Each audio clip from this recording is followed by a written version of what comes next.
Katulad lang din ng iba yan, magsasara rin. Yan din ang naisip ko noon. Baka magsara tulad ng iba.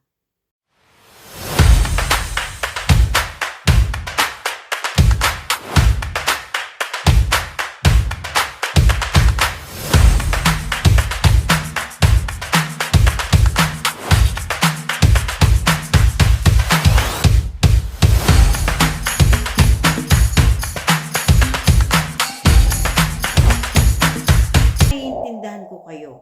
Marami talagang nagsasabing legit sila. May office, may license, may agent. Pero nung panahon ng pangailangan, biglang nagsara. Ang sakit nun. Pero alam mo ba kung bakit nangyayari yan? Kasi karamihan ng insurance companies sa Pilipinas, traditional type. Kung wala kang active agent, wala kang nakakausap, wala ka na ring halos support.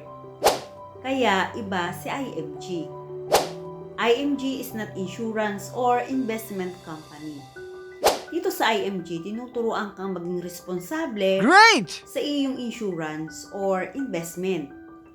Isa sa mission namin is to eliminate the middleman, yung agent. Huwag iasa sa kung kanino man ang iyong pera kasi pera mo yan. Future mo yung pinag-uusapan.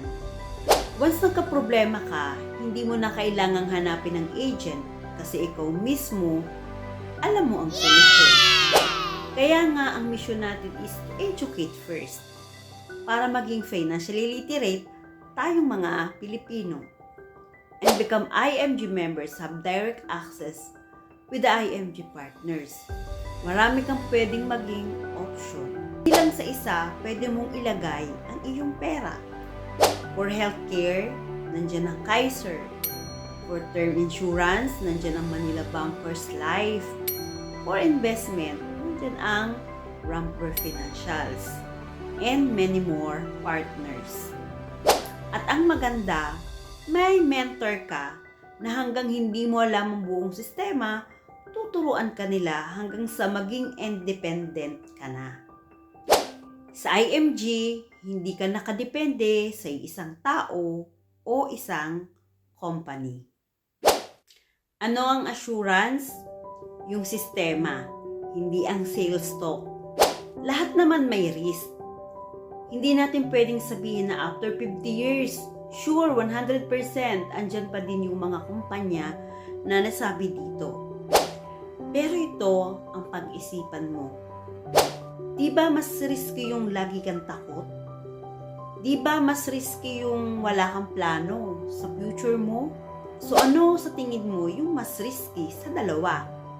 Yung mag-join ka sa IMG para paghanda ng future? O yung wala kang gagawin ngayon? Think wisely. Kung gusto mo mapaghandaan ng future mo, comment, I want to join, or send me a message. Take action now na.